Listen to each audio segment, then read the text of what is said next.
Le président de la République a déclaré qu'en cas par exemple d'attaque massive sur les civils en Ukraine, actuellement en guerre avec la Russie, la Corée du Sud pourra envisager de lui fournir un soutien autre qu'humanitaire. Dans une interview accordée à l'agence de presse Reuters, Yoon Suk-yeol a expliqué que si un massacre ou une violation grave des lois de la guerre se produit, il sera alors difficile d'insister uniquement sur une assistance humanitaire ou financière. Jusqu'ici, Séoul avait pour principe de ne pas livrer d'armes létales à Kiev, mais ces derniers propos laissent la porte ouverte à un revirement de situation.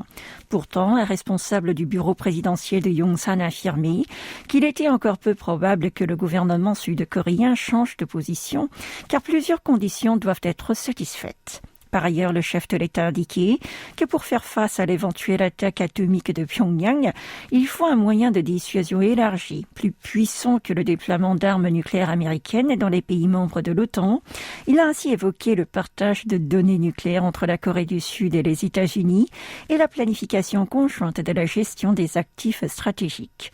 En ce qui concerne les relations intercoréennes, Yoon Suk-yeol a précisé qu'il ne rencontrerait pas le dirigeant nord-coréen Kim Jong-un juste en faveur de son intérêt politique.